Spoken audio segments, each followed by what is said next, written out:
All right, well, we're up here in the newest renovation, just barely a year old, and got some a little bit different to talk about today. We're going to talk about identification, treatments, and some of the underlying causes of this.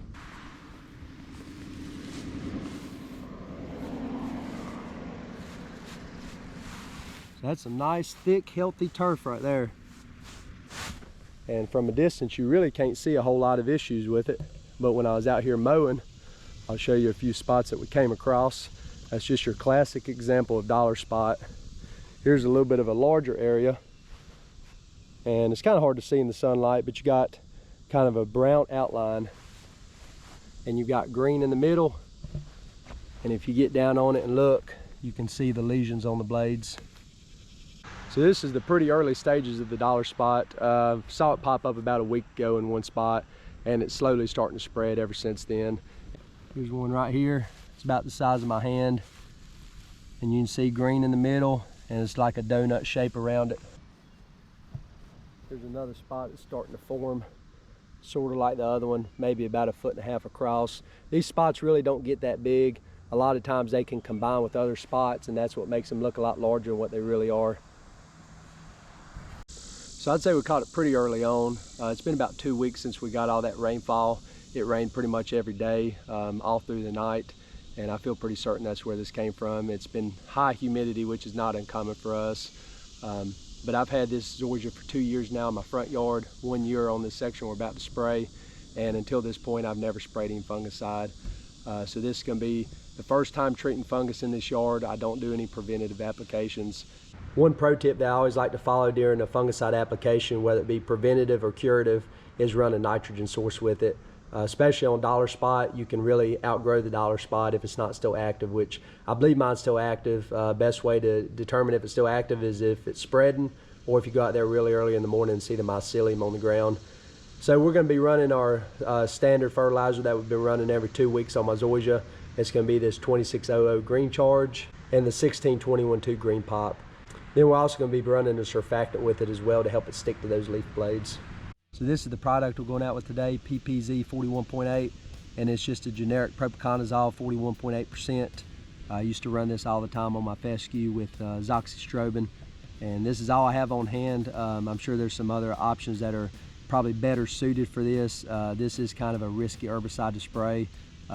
Really shouldn't be spraying it above 85 degrees, and really shouldn't be spraying the high rate on it. It's also known to be a growth regulator as well. So we're going to go at about 16 ounces per acre on this, which is the low rate for what you would consider on brown patch, but it's a high rate for dollar spot. So we're going to see how that does for us. So I've dealt with a lot of fungus over the years in my fescue, mainly brown patch or gray leaf spot or leaf spot melting out. Never really saw any dollar spots, so this is the first time treating it. And I think this is a pretty go-to fungicide for that. So we're gonna give it a shot and see how it works. I really don't have any experience treating dollar spot. Don't really know what to expect, but hopefully within 2 weeks we'll see some pretty decent recovery. So I just wanted to reiterate on the precautions with this Propiconazole 41.8%. Since it is an ester base, it is very harsh, so you really do need to stick to the temperature restrictions on it, and you also need to have some expectations on some of the damage that you may see. Definitely different options out there. This is just what I happen to have on hand. This is the most cost-effective option, but not necessarily the best option. This is a group 3 fungicide. You can also get the exact same ingredient in the 14.3% if you wanted to go that route, and that is definitely less harsh on your grass. You could also go with a group 7 type fungicide, or even a group 1. The Cleary's 3336 is a really good option as well. If you got a mold problem, spray a little Propiconazole and you'll kill them too. I'm just kidding, that thing's been here. Well, we're about 10 days since the Propiconazole application. Just wanted to capture a few more things in this video that I failed to mention in the first one, just so you have a good expectation on what you should be seeing. So this fungicide application that we put out is not gonna cure the grass blades that are diseased. It's not gonna get rid of your lesions, and it's not gonna get rid of the dollar spots in your yard. That's done by the grass growing and you cutting the damaged material off of it.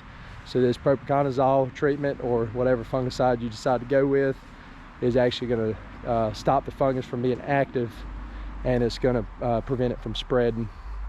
So if you go out there and the fungus has not spread anymore, or you go out there early in the morning and you don't see any mycelium, then the fungicide has done its job. So just taking a look at the Propiconazole label, it says on the label you can run the fungicide 3 times by itself without worrying about resistance. I typically like to always run 2 groups at the same time. The only reason we did not do that the first time is simply because I only had Propiconazole on hand. Hopefully I won't be running any more fungicides this year. I do not plan on running them preventatively ever in my zoysia.